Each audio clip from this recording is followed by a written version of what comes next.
Salutations friends, welcome back to my channel. Today I'm going to be responding to comments and questions. It's been a long time since I've done this, a few weeks, maybe a month or two, and I figured now's a good time to sit down and chat with you guys a little bit and have a little bit of a discussion. So let's get into the video. First, hi, my name is Kristin. I run this channel called Beauty Meow. I am a fragrance collector and a fragrance enthusiast. I am not a trained professional or somebody that has been given proper education by going to any type of school or getting real intensive training. The training that I got was when I worked at Ulta. Somebody who worked for, I think it was Cody, came in and told us what a gourmand meant, that it smelled like food. So I'm not coming at you as a professional, I'm coming at you as an enthusiast. I like to tell you guys that because sometimes when I talk about answering comments, questions, and continuing discussions, I like you guys to know where I'm coming from in regards to my background, which is not much except for being a collector who loves fragrance. Some people prefer a consumerist opinion. Some people prefer the opinion of people who are educated and knowledgeable and trained. And you can have whatever opinion you want on anybody, but I just want to let you guys know where I'm coming from. As always, if I reference any videos, I will link them below. And I will be chatting about fragrances, my thoughts on fragrances, my opinions on fragrances. Do remember, these are my opinions. Just because I say something does not mean it's correct. And that's why I love doing these videos, because a lot of times I'm responding to people who are like, why you say that? And I'm like, well, here's why. So the first comment is on a review I did a little bit ago. It's from my Raja Parfums 51. First and foremost, if you've heard me talk about flinging a bottle of perfume 10 feet in the air, it was this bottle and it didn't break. So 10/10 durability for Raja Parfums bottles. This comment from Karen Guy, and their comment is, "You didn't compare it to marshmallows, did you? Oh my, that does not give this fragrance the respect it deserves. It's creamy and floral, too luxurious and mature to be compared to a marshmallow brilliant fragrance." So yeah, this is me going again, saying that I am not an authority, but when I do talk about fragrances, especially when I'm talking about sweet fragrances or the texture of a fragrance, and I'll get into that in a sec. If you're new to my channel, you'll be like, what the heck is she talking about? I do like to give references to food because I was a culinary student, and I think a lot of people can understand food references when it comes down to smell references. So when I talk about like a texture and a smell and a taste and things like that, when I'm talking about reviewing fragrances, I like to use lemon. Lemon is the best reference I can use. So imagine you have a lemon, like a wedge of lemon, and you bite into that lemon. You're gonna make that silly sour face, like that really attractive face. Yes, that is from like the citric acid. You're gonna, that's a bright acidic sourness. Now, if you eat a lemon flavor dish that's used lemon juice, maybe it's a savory dish like a lemon piccata sauce, like on some rice or some chicken or some pasta, or if you're having a lemon dessert like a lemon poppy seed loaf or a lemon cookie, that's going to have the lemon flavor without that kind of sour face if it's cooked properly. So you're going to taste the lemon, but you're not going to have that almost kind of like texture, that acidity of a lemon. So when I talk about something being sweet, like sugar, for example, I might say something smells like brown sugar, but isn't sweet like sugar. So like Aqualina pink sugar, I think that's the right term, the right fragrance, I don't quite remember. That just smells like frosting, and it's a very sexy fragrance. You can find it really inexpensive places. It's a fantastic scent, especially for the price. That is going to be a very sweet frosting, almost kind of not very complex gourmand fragrance, although it is very sexy, it is very attractive, it is very beautiful fragrance. I do really like that one. But then you're going to get into more kind of luxurious sweet fragrances where the sweetness is going to be more nuanced. And that's where I start to use different words or different desserts to kind of describe how it tastes. Or not how it tastes, because we all know it's not going to taste like any of that. It's going to taste like rubbing alcohol. It's going to be like, how then does this smell? If it's going to be a more boozy vanilla sweetness, you might smell more of a brown sugar with some whiskey or rum notes. If it's going to be more of a vanilla, well, vanilla can smell a variety of different ways. Is it going to be more of the vanilla pod? Is it going to be more of a vanilla liqueur? Is it going to be more of a vanilla frosting, a vanilla cake? Is it going to have some nuances of spices in there, some aromatics like cardamom and maybe even cumin and cinnamon in there that's going to warm it up? Or is it going to have other nuances in there that's going to make it a more cold wintergreen type of vanilla?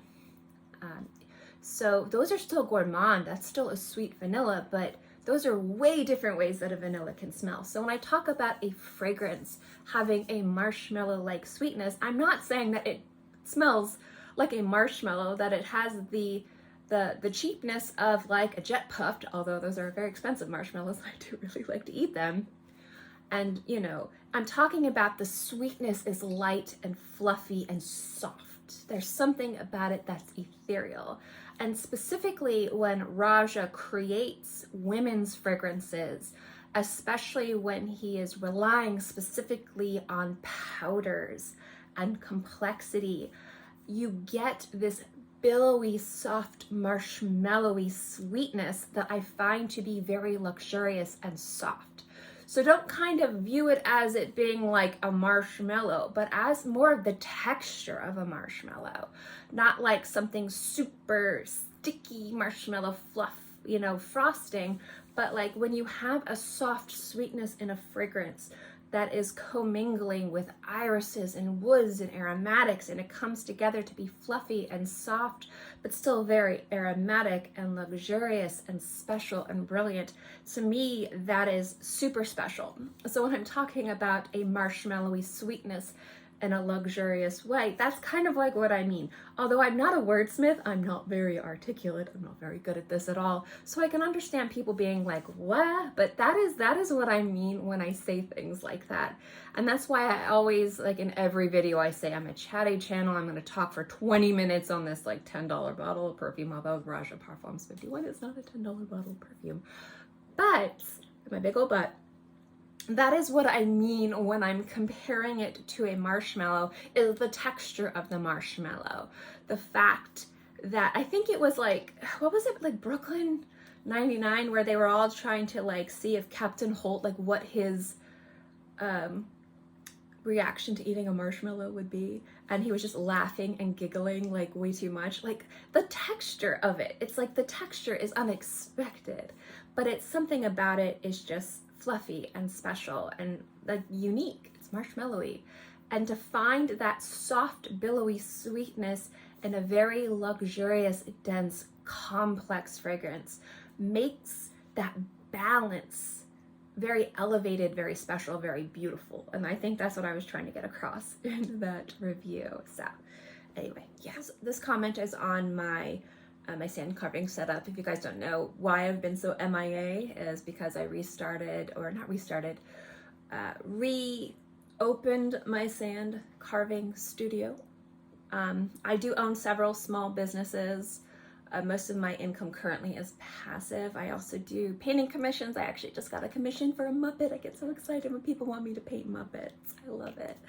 But my sand carving studio, sand blasted etched glassware. See if I have anything around here that I can show you guys. I can show this. Hey, it's yeah. Anyway, I put this stuff on here. Other things too. It's glasswares everywhere. Anyway, I have a whole setup for that. I talked about the breakdown of the cost and the whole me doing that. Oh, another thing, I also carve on ceramics. So yeah, I do a variety of different things, and currently we are looking into getting a new laser. We're thinking about doing a laser. We're unsure if we want to do like a fiber laser or a UV laser. We're looking at spending between like $10,000 and like $16,000. So it is a cost we are not taking lightly. So that, yeah, that's fun. Anyway, if you're wondering where I've been, why I'm only been posting like 1 to 2 days a month, it takes a lot of effort, a lot of spoons to get this up and running. Once we got the workflow, once my shipping station is quite literally not my office where I film, although this is my office where I work, it's not supposed to be my shipping studio, or my shipping station is supposed to be in the studio. Anyway, that's where I've been. So the question is, anyway, going back to the comments, from Ranger Girl, their comment is, have I ever etched perfume bottles? And the answer is yes. Actually, I'm currently working on, I just listed them on my site. I'll link it in the description if you guys care. I did all of my designs, 99.9 designs on Illuminated Lion, which is, I don't know why we needed Illuminated Lion. We're going through like some alchemical kick when we named our business.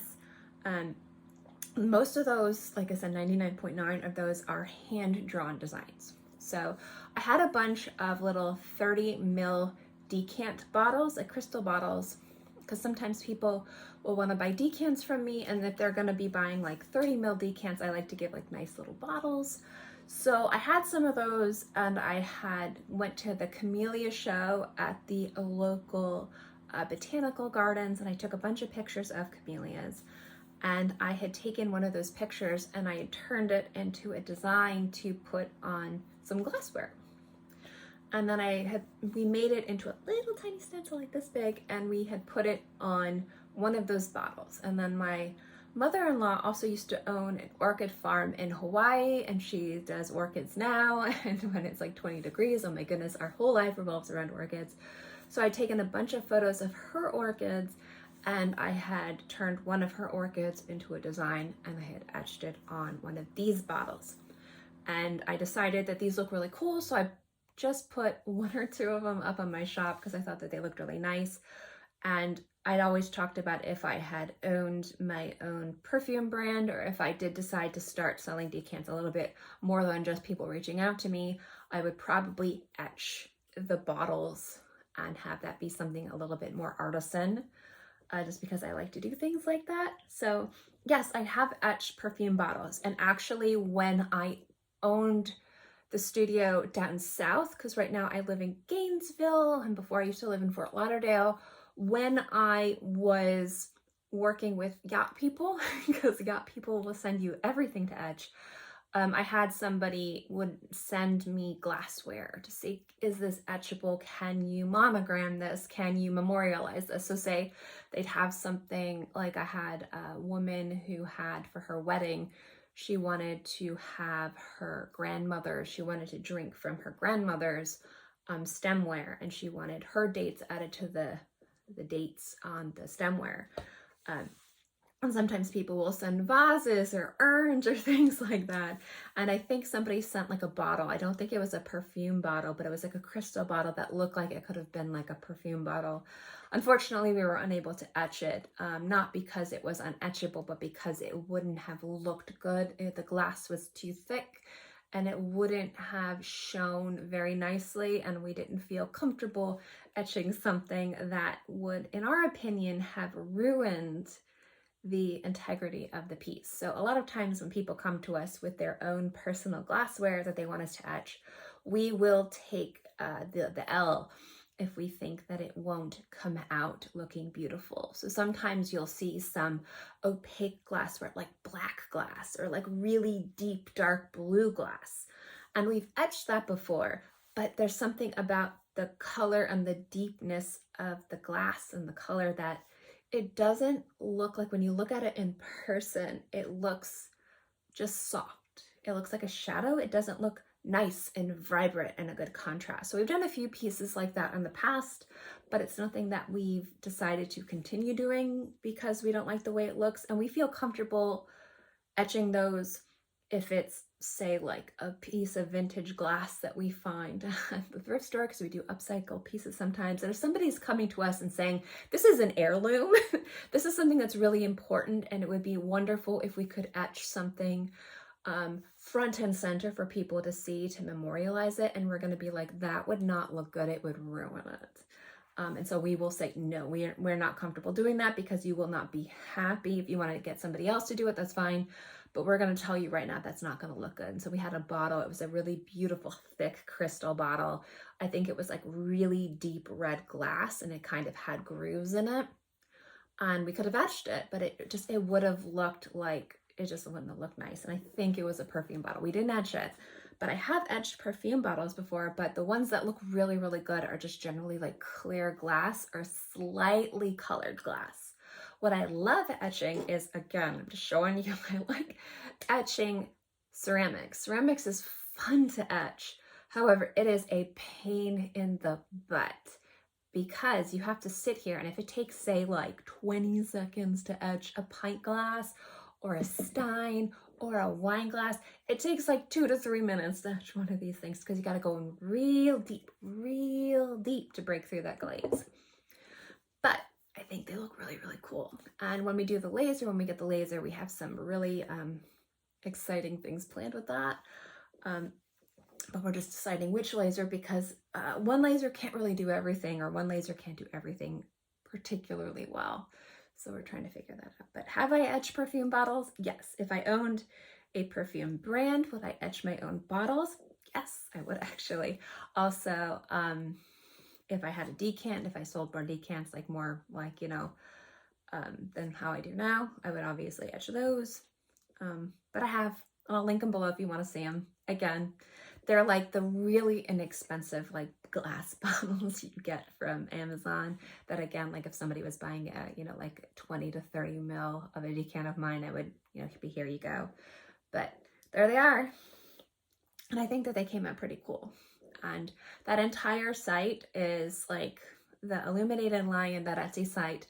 That is what I like to call our impulse area. So that's where we sell like our impulse glassware, our business. So it's like you go to a Macy's and then you're like waiting in line and then you see like the chocolate bars. That's like, once we get our business up and running, like our business is generally like with established clients. That's where I make the money to buy this stuff. But having a little Etsy shop is great for just bringing in, you know, a bit of money here and there. And I have a few other Etsy shops too that I run, but I feel more comfortable sharing that one than everything because this honestly, this YouTube channel isn't about me hawking my stuff. But I do have a few perfume designs that I'm working on that I think would be fun, and florals, and some of you guys like cats, so there we go. This last comment I just got like 19 hours ago, and I think this is a fantastic comment to talk about. And this is on my favorite discount fragrance sites. This is from Lakeisha Jackson. If I mispronounced your name, I'm very sorry. I'm really good at mispronouncing everything. And their comment is, I just made my first purchase from Fragrance Buy of my first bottle of Delina Exclusive, and I'm questioning the authenticity. The reason being is that both the box and bottle appear different. My box has 75 ml, when all boxes I've seen have E75 ml. The barcode is also different, and the bottle embossing doesn't look exactly the same. I don't want to falsely accuse, but I'm a bit concerned. Always question. So even though I've had no problem with any of the websites that I mentioned, does not mean that everybody else has. So always purchase with caution. I would recommend first, before contacting Fragrance Buy, go to a Facebook group and post photos of your bottle, post photos of your box, and say, can somebody authenticate that? See if you can find a batch code number. Because things can slip through, even not at the fault of Fragrance Buy. That doesn't mean that they shouldn't hold on to their end. And if something did come through that was fake, that they should, you know, be like, I'm so sorry, here, you know, let's give you your money back. But the thing is when it comes to gray market, you will never 150% be able to say that something is authentic unless you purchase from an authorized reseller. Now, if a website states that everything is 100% authentic, then it is their responsibility to ensure that if you get something that is not authentic, that they make you whole. So I've talked about this before. when it comes down to gray markets, how it works. When I worked at Ulta, my job was basically the middleman between Ulta and gray market. I was retail operations manager, which means I was in charge of inventory and I was in charge of, ads, so setting up the displays. And I love working behind the scenes and doing stuff like that. I really liked just setting things up and breaking things down. I was the person that was destroying all the makeup because if anybody wants to know why you have to do that, mostly contracts and health codes. If you're destroying brand new unopened makeup, that is not because of Ulta, that's because of the contracts that they have with the company. So I'm going to make up a makeup brand. I know it's a little bit off topic. We're gonna say that it's D's Cosmetics, and they have a contract with Ulta to sell their high-priced cosmetic eyeshadow palette, and they have a seasonal Christmas palette. And Christmas is over, and so they have these $60 palettes that are wrapped in cellophane, and they're like, okay, Christmas is over. Now, sometimes they will do a return to vendor, RTV, and those are when you see products at gray market sites like TJ Maxx or Marshall's or Fragrance Buy, or when you see cosmetics and makeup and skincare at places like Fragrance Net and Max Aroma, things like that. When you see cosmetics there, that's how they get it. That's when companies will have those products returned to warehouses, and then those companies will buy from those warehouses at a huge discount. That's why you can buy like a $700 bottle of La Prairie for like $600. Still very expensive. But say D's Cosmetics, whatever I decided to name it, it says within their contract to Ulta, we want our brand to never be found in gray market sites, brick and mortar or online. So when this is no longer available, you have to destroy this product. It can never be sold on sale. For prestige purposes, we have to always be expensive and exclusive. So you're gonna have to destroy this makeup product. That's not Ulta's decision. That is the brand's decision. So Ulta has to, basically because of the contract, destroy those makeup products. And that was my job, is I would sit there and destroy tens of thousands of dollars worth of products that could be donated or, discounted for people who might want it but don't want to spend like $80 on like 4 eyeshadows. But that's contractual, specifically from the people that own the cosmetic company, not specifically the brick and mortar store. But what will happen is when it comes down to sending products to the warehouses is that then places like Fragrance Buy, and I'm just assuming places like Fragrance Buy, I'm not sitting here saying I know for sure, but I know that TJ Maxx does because I've seen the same products that we send back, and we used to make jokes like, oh, we can buy this from TJ Maxx cheaper than our employee discount in like 2 months in TJ Maxx. Anyway, they will be sold to gray market sites. So they will go to a warehouse where they'll be checked to make sure that they're like not damaged or broken or resellable. And then they'll be sold so that people can resell them super cheap. And that's how companies kind of like get some of their money back. So what will happen sometimes is that when companies are buying these kind of like bulk orders of things, so they might buy these bulk orders of perfume. They might buy these bulk orders of makeup or bulk orders of skincare or bulk orders of clothing. They don't really get to see too much about what they're getting. They're just knowing I'm buying, let's say like 10,000 bottles of perfume from this warehouse that gets RTVs from say maybe like Macy's and Dillard's and Ulta and Sephora. And so what can happen is sometimes those people that they purchase from, maybe sometimes they're not vetted properly and something can sneak in. So something that would happen at Ulta is people would purchase a large amount of Bleu de Chanel, Sauvage happened a lot, mostly a lot of the men's colognes. They would come in and they would say, I want to purchase every bottle you have. I'm having grooms, and they use like marriage as their thing. They'd be like, how many do you have on hand? And they would buy literally like every bottle we'd have.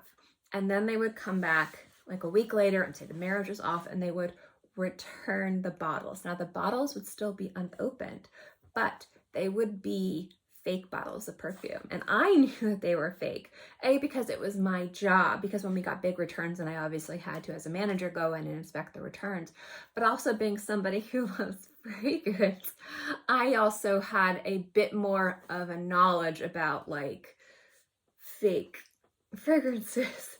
But these girls and these guys who are cashiers, they don't understand, because a lot of these fakes are really good. Fakes, are really good bottles. So somebody comes in and they say, hey, you know, I got these for a wedding gift, and there's like 10 bottles and they're all wrapped in cellophane. They might have taken those bottles and put them in the bin to be returned in the back because they were all wrapped in cellophane.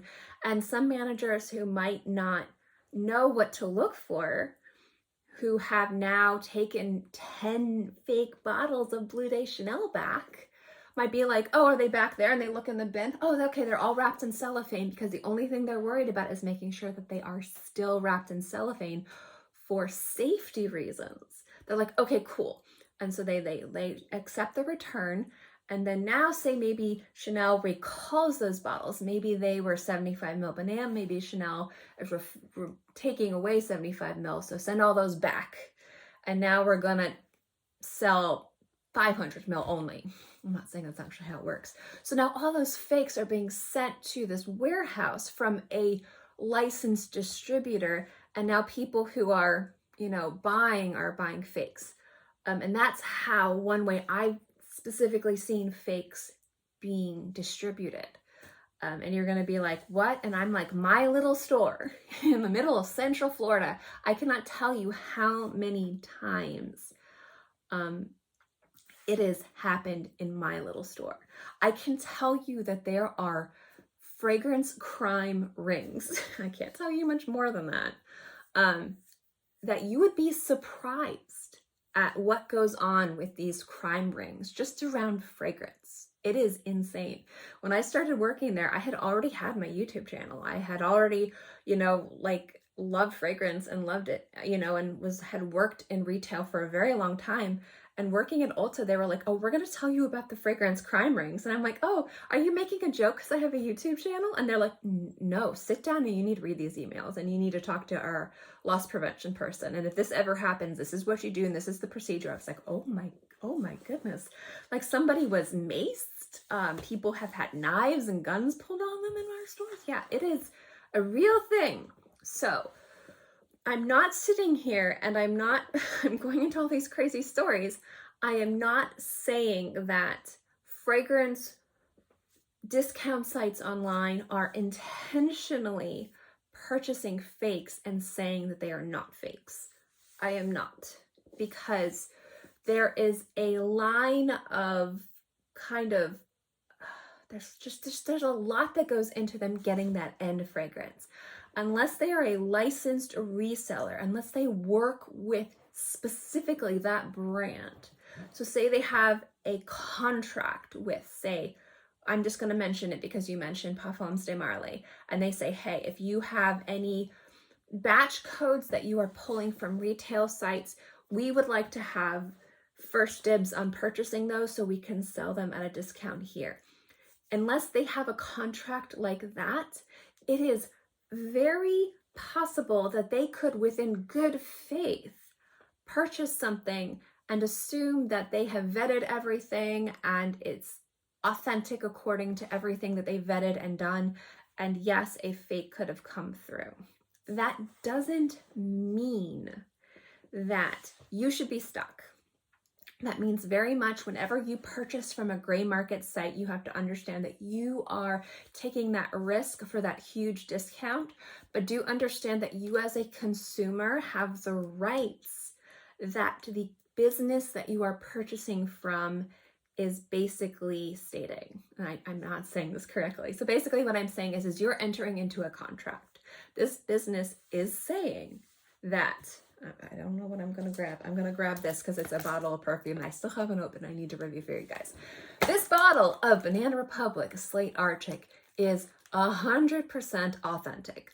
when you purchase this, we guarantee that it is 100% authentic. And then they say no returns on open bottles. However, as somebody who owns their own business, the only time that you can kind of argue that you're going to take this back is if it's not authentic, because then they have sold you something, even if they have thought that it is authentic. You purchased something, you gave them money, you did take a risk, which means to me you're taking more of a risk of time and effort and frustration, not of monetary loss, of this is not real, although this is real. This is not real, give me my money back, or credit or something. Because like when it comes down to it, like when you're taking risks from purchasing from discount sites, to me, it's more of jumping through hoops and time and effort and frustration, because you should get what you pay for. Now, if the business wants to state, we try to purchase everything authentic, but sometimes things might fall through the cracks. So purchase at your own risk, no returns. Then I would say, then you can't return anything and you know you're buying at your own risk, but kudos to the company for being transparent and upfront. But when companies, any of these gray market sites have had a fake, anytime, I have never, me personally, I've never purchased any fakes from them. Everything I have has been authentic. That doesn't mean that things don't fall through the cracks again. It's how they respond and how they move forward. So since they have, and when I'm not saying they, I'm not saying Fragrance By specifically, but most of these sites that I've purchased things from, they always say we guarantee it's authentic. Well, if you guarantee it, that means that if it's not authentic, you have to do something. You have to return it, you have to exchange it, you have to make the customer whole, and you have to make the customer whole at their reasonable expectations, which is either making sure that they get an authentic bottle of what they purchased, or their money back, or a credit, whatever they want, you know, not like getting to keep the bottle and their money back and store credit and like a 75% discount for like the next 10 years, like obviously within reasonable expectations. But as I'm moving around like crazy, but you know, you're guaranteeing something. And I think that the risk that comes with purchasing from gray market is more to do again with the risk of the obnoxious jumping through hoops that you might have to deal with getting your money back or getting a replacement, more than getting your money back. Because if they're guaranteeing it's authentic, they better dang well be ready to stand behind that. So, but I would say the first thing to do for you is to go to not just one Facebook group. I think Facebook is great because there's a lot of eyes and a lot of experts, and also a lot of people that have purchased from these places. So not only will you probably find people who might be able to authenticate or not authenticate, they might be able to say, I've purchased this from other places, and I purchased this, say, from Dillard's, and I had the same bottle, so yes, it's okay. So that's kind of like what I mean by some people might say, I was expecting my bottle to have this batch code, but when I purchased it from this fragrance counter, it was completely different from the box, and it was not what I was expecting. So you might be able to get more information, and going to 2 or 3 different Facebook groups, I think, might be really, really good.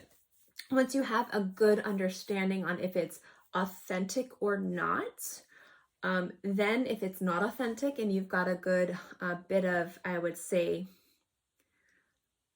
evidence, I would then, what I would do, contact whoever you purchased it from and say, this is not authentic, I am not happy, and then move forward from there. And let me know what happens, because even though I have never had an issue with any of those places, I also want to make sure that I support places that at least if something happens, they stand on their ethics, their business ethics, their big business cojones, and say, we're gonna make this right.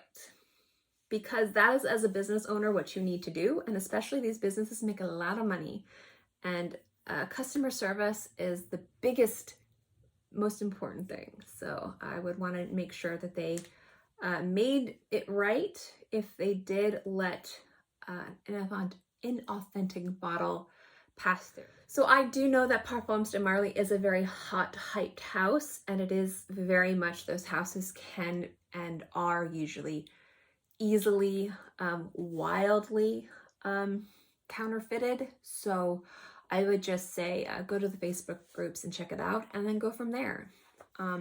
So that's all I have to say with that. I think I talked way too long about that, but I did think it was important to talk about that. And do understand, like when I did talk about that video, and I am going to reiterate it and definitely emphasize it, just because somebody has a good interaction with something doesn't mean that everybody else is, especially with discount sites. But that also doesn't mean that somebody that has a bad interaction means that for the most part, they aren't good too. You need to decide for yourself what is worth the risk when you're doing things like this. And I'm not going to sit here and say, like, if a company has a horrible reputation, ignore it and just buy, because that is not what I'm saying. But what I am saying is it's always really important to look at every review and understand everything. And you're going to make super valuable decisions that way, because you might see that this one particular website has, maybe they purchased a bad batch, maybe they had a really bad experience with somebody and they purchased a bunch of fakes and they rectified it. So everybody that purchased fakes, they're like, I bought fakes from fakes and fakes. But you're not reading the reviews of the people that said, I bought a fake and they said they were sorry. They refunded my money. They gave me credit. And they also publicly said, we're not working with these people anymore. Because businesses make mistakes, people make mistakes. It's how businesses deal with it. Just like there might be some businesses out there that have glowing reviews, deal with people in an amazing way, and then something will slip through, and then somebody's like, I bought a $300 bottle of perfume. And even though it might retail for $600, still $300 is a lot of money. And it arrived damaged. And I didn't know it was damaged until I opened it and the cap was loose and it dripped. And I wouldn't have known this until I opened it. And when I contacted them for a return or a replacement, they told me since I opened the bottle, I couldn't get my money back. And it's just been, I'm devastated because I saved up for this bottle. And so I'm dealing with this customer service issue where they're not giving me a refund. They're not giving me my money back. They're taking forever to respond. And so you might be dealing with a customer service situation where the company sells authentic stuff, but their customer service is trash. And so if you have a fake bottle or if you have an issue with your bottle, just reading the 1 or 2 bad reviews, you know, they might not have so many negative issues to deal with, which is great. But if you are one of those few unlucky people that has to deal with the negative aspects of it, you might be SOL, and that wouldn't be fair. But if a company rightfully gets completely blasted because they didn't vet maybe a vendor well enough, and so they're having to deal with a lot of bad publicity and bad reviews because they sold a bunch of fakes because they didn't vet the right vendor, rightfully so, they might have a complete rush of bad reviews. But if you research it and you say, hey, these reviews are saying that they were bad, but the reviews are saying that they dealt with it in a way that was great, but they're still not going to leave a good review, because why should they? Because these people had to deal with the frustration and the headache of all of this, and rightfully so. You know, if you buy a fake bottle of perfume for $200 or $300 and you have to go back to the post office and print a return label, maybe you don't have a printer that works, so then you have to go to the printing store, and you have to take a lot of time and energy out of your day because this company didn't vet something correctly. You have every right to leave a negative review, absolutely. But the negative review could be constructive. So you can say, I had a negative experience, but I was really pleased with how they dealt with it. I would feel so much more comfortable purchasing from one of those companies than a company that had a lot of glowing reviews, but that when people had an issue, they completely ignored and disregarded their company's, their clients' feelings. So that's kind of like what I'm saying when I'm saying like read the reviews and don't just look at something super negative and super positive, and you know, like see how a company interacts with their clients, especially with gray market discount sites, because it is so easy for something to go wrong, because maybe that company, that maybe that particular batch of fragrances, maybe those bottles, those caps were leaky. So maybe that's something that is normal. And so, you know, maybe the discount company knows. And so they're like, okay, if we get a leaky bottle, these batches of these things, so, you know, if somebody says they have a leaky bottle, we just know to refund it or something. I don't know. But like, it's, to me, it's not so much about if something inauthentic sneaks in. It's how the company deals with it, how they treat their clients, how they treat their customers, and how efficiently and respectfully they take that and move forward.